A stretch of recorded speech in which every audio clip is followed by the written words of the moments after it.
Hey guys, this is Tiffany with the Nerdettes, and I'm just here to talk about the latest Game of Thrones episode. It's called The Spoils of War, and with me is my newest addition, Winter is Coming, to my art collection. This is Canvas, so I figured it'd be awesome to have this further review. So we kind of pick up where we left off, where Jamie and the army have taken over Highgarden, and it's just basically them, loading up the gold and just spoils of war, literally, that they were able to get together and transporting it. And just kind of weary from battle, ready to be home and get it to the Red Keep and to pay back the Iron Bank and to just kind of, be the, carry that Lannister saying, we pay back our debts. So, uh, you see Cersei promising the Iron Bank the gold and talking of her future plans, like maybe financial needs that she's talking to with Mark Gatiss, and just there's a hint that she has more planned. Obviously, that will require fundage that she would pay back. So then it kind of goes to Littlefinger, which is interesting because he's actually talking to Bran, and he gives him the dagger that nearly took his life. Which is, it's interesting that it's made of dragon glass, or not dragon glass, I'm sorry, but Valyrian steel. Brain, so much stuff this episode. I'm just like, woo! So, but yeah, that's made of Valyrian steel. So that means that someone of power wanted him killed. Who knows at this point? So, but yeah, and Bran says something I noticed. He said, "Chaos is a ladder." What that means, I'm not quite sure, but we'll see. I'm sure in the future. Excuse the squeaking. That's my dog. He's like over there, like, why aren't you paying attention to me? But yeah, so we get to Arya. She's finally made it to Winterfell, and she talks to the guards. Let me in. I live here. And they don't believe her. They think that Arya's dead. They tell her as much, and she finally coerces them to let her slightly inside the gate, but sitting on like a wheelbarrow, I think maybe. That and while they're arguing, she slips away, and in the after credits, it was interesting. I thought that they likened it to Odysseus in the Odyssey, by Homer returning from war as well. And I can kind of see it, because Odysseus, when he gets home, it's not the same world he knew. It's not what he remembered. Penelope is surrounded by suitors. It's definitely not the healthy, vibrant kingdom that he left. So, much the same way for Arya, it's like Odysseus, it's not the same kingdom she knew. So yeah, I thought that was interesting. And then we see Arya reuniting with Sansa, very happily, down. Ooh, excuse me, my dachshund has decided to join me. Pardon. Hello. And there's a dog. Sorry, guys.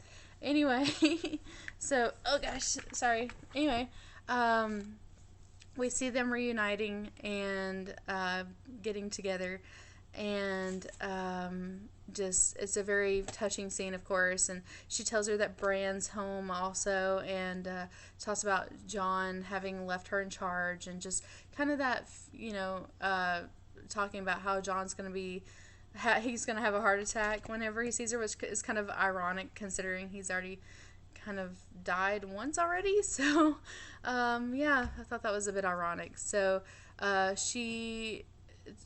Arya has a moment where she talks about her list, and of course, yet again, Sansa kind of laughs it off, but she's really serious.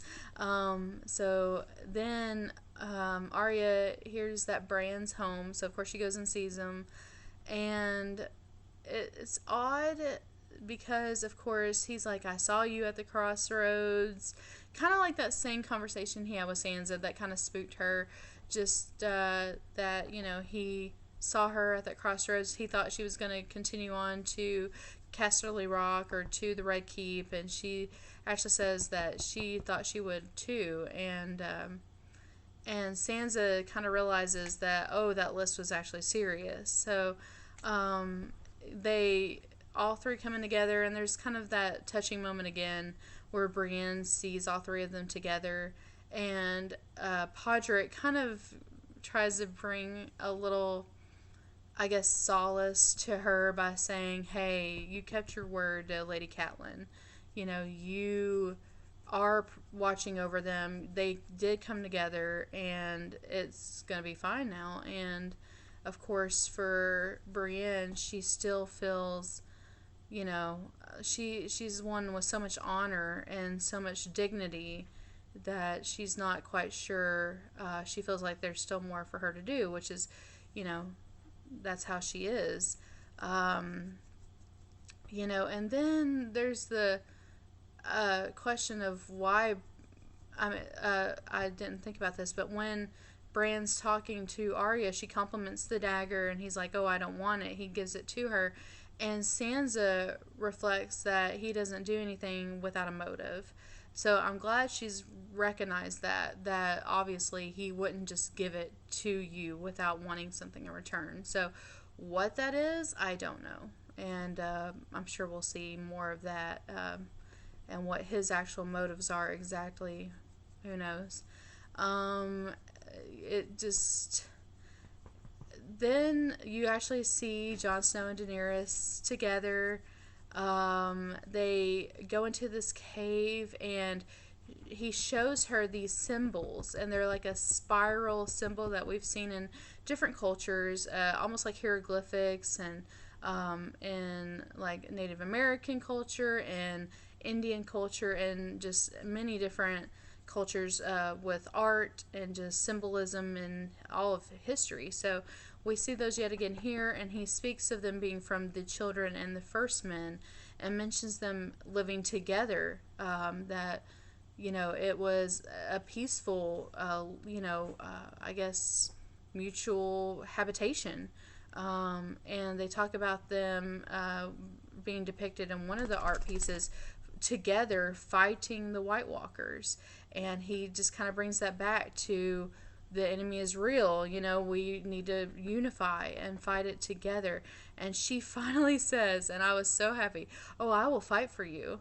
And I was like, finally, you know, and you can kind of see his sigh of relief, and it's like, dot, dot, dot, when you bend the knee. It's like, at this point, and you can feel, like, even the after credits talked about this, you can feel the kind of chemistry there, the fact that there is an attraction, which is ironic considering he is a Targaryen, and they do typically keep it in the family, but, you know, we'll see how that goes, especially when he finds out. And, you know, it just harkens back to her initial thing of, you must bend the knee. It's almost very kind of dominatrix like, I mean, for lack of a better term.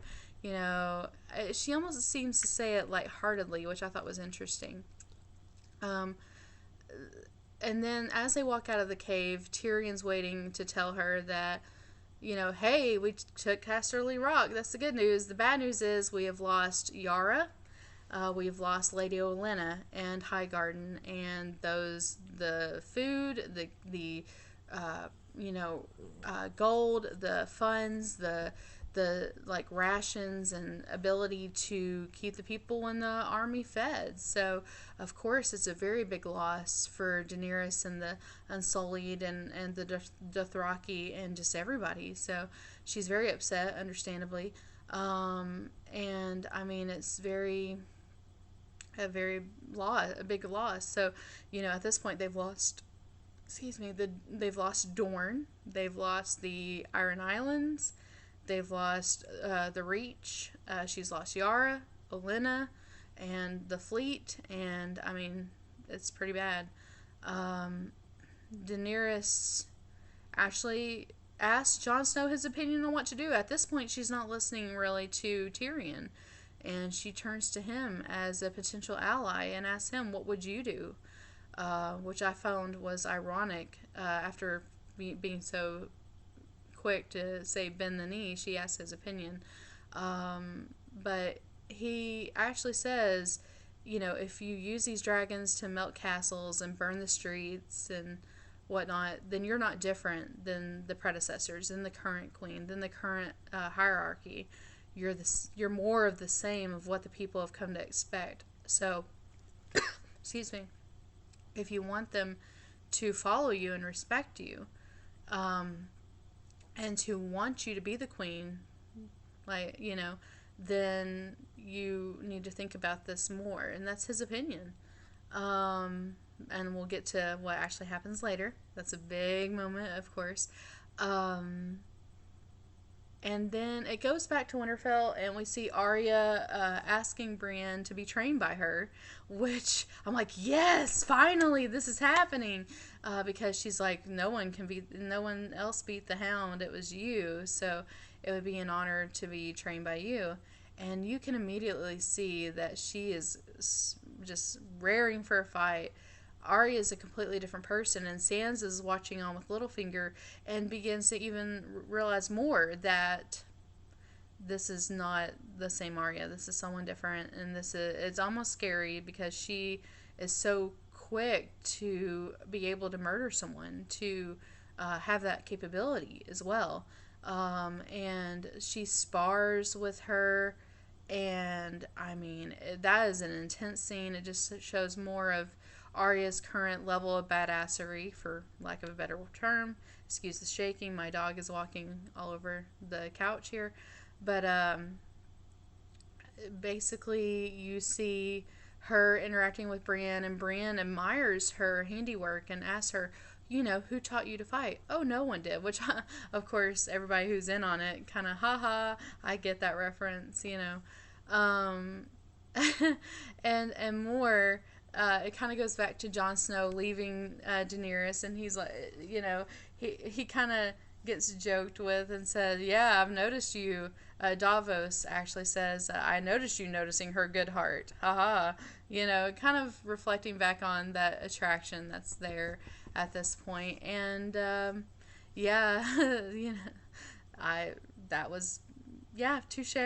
Gotta hand it to you, Davos. Pretty clever.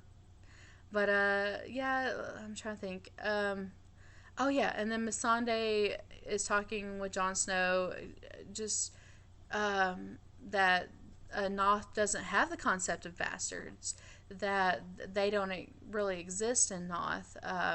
You are who you are, which I think is a wonderful concept, really. She also tells Jon that Daenerys is queen because they chose her. It's not because they fear her or because of any other reason other than they had free will, and their free will, with that, they chose to make her their queen and follow her and her decisions and choose her, as their leader. So, it causes him to reflect more, I'm sure, on what he himself wants to do. And basically, it goes to Theon showing up, and he basically it's very tense because, I mean, here's Theon explaining, oh, well, I couldn't save her. It was, not anything I could do about it, and the men are there, and Jon literally grabs him by the throat and he says, the only reason I'm not killing you is because of what you did for Sansa, and that's the only reason. And then it goes back to Jaime, of course. Now here's where it gets, holy crap, oh my gosh, you guys, I was not expecting this. I did not go out and look at the spoilers, which I've heard about, that are out there. I had no idea that this was going to happen. But it goes back to Jaime and back to what they're doing at Highgarden. They've got these wagons of gold. You've already seen Cersei promising the Iron Bank that she would pay them this money. And all of a sudden, they're talking about, getting it into the city quickly so that way they're not attacked because they recognize, their defenses and all that stuff. So, all of a sudden, you hear, like, hooves, and then you start hearing war whoops and, like, yelling and, like, battle cries. And you can tell anybody that's heard it already, it's the Dothraki. I mean, there is no question. And here they come with their size, and they're on horseback. And you already know that they are like warriors that do not stop at anything. They will fight to, and they're so used to battle. And here you have not exactly well seasoned soldiers, which Jaime has already learned with Dickon. It was like his first real battle, and he kind of had that reaction with him. But here come the Dothraki, and they are shaking in their armor. They are terrified. And if that wasn't enough, here comes the dragon. It is it's already powerful. It just multiplied by 10. Here is Daenerys on the back of Dracarys, riding over the Dothraki at the Lannister army. Holy crap. What a scene. I mean, whoo, to give you chills. It's like, this is happening and this is real, and she is coming in to really show what she's capable of, because we haven't seen a battle scene like this yet. We haven't seen the dragons in action. Here it is, so she comes down. I mean, of course that, Dracarys is taking out the wagons specifically and the gold. He's targeting you can tell he's targeting the cargo that they've gotten. He's targeting the soldiers that are literally turning to ash, and their armor is as well. All their weapons, all their armor, they're just literally to ash. And then, there's a scene where I thought Jaime was going to die, and Dickon saves him from the Dothraki, and it literally saves his life. And here's this, new soldier that hasn't had that experience that saves Jaime, and Jaime's just like, respect, And then, of course, I was actually surprised to see Tyrion there. He pops up. Of course, he sees Jaime. He sees these soldiers, these people he has grown up with and known his whole life, fighting this battle. And it's almost bittersweet because he recognizes it needs to happen, but viewing it himself, viewing his brother, the fact that he could possibly die, is just kind of jarring. And he just kind of watches it very somber, I can't imagine what was going through his head as he's watching his brother almost get killed by Dragonfire and almost getting killed by Dothraki, and just seeing all this. I can't even imagine what that must have been like for him. And then, of course, he orders Bronn. He's like, you've got to go get this spear that was made to kill Dracarys or the dragons.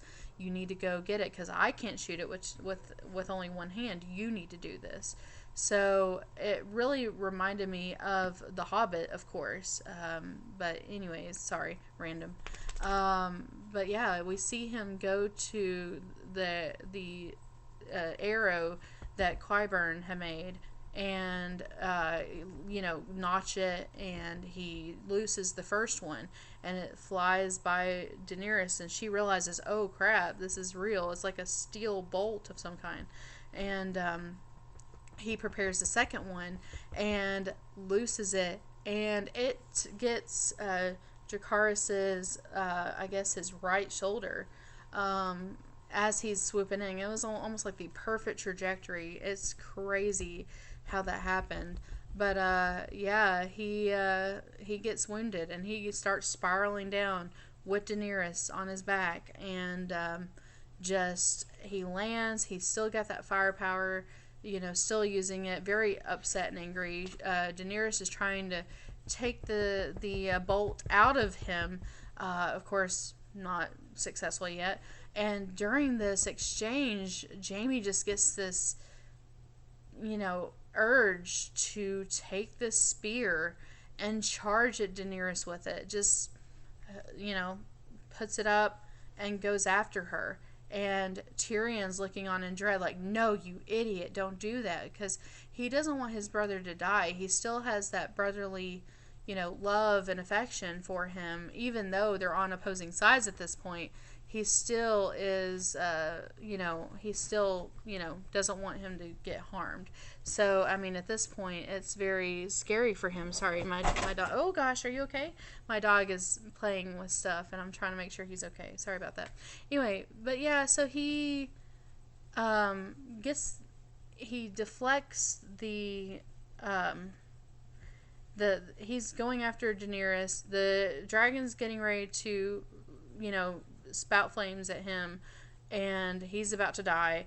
And I believe it's Bronn who pushes them out of the way. They fall into the lake or the river together, and you just see him sinking in that very heavy armor, further and further down, and that's how it ends. And it's like, okay, we know the armor's heavy. Did someone save him? Did Bronn save him? Did someone else save him? Is he dead? I don't think so. I highly doubt it, because it's Jaime. He's very resourceful, and he always seems to push through with, lack of a hand. With everything that's happened, he's kind of pushed through. So, but it definitely leaves you hanging. I'm glad they didn't do that the very last episode. Can you imagine if they had done that the very last episode? Nope. That was a powerful way to end this. Winter has come. The White Walkers, I saw a meme, which is very true. It's like, and it shows the White Walkers, and they're, that very powerful scene where they're across the river, and Jon Snow's on the the boat and the ships that are sailing the opposite direction, and all of the White Walkers and the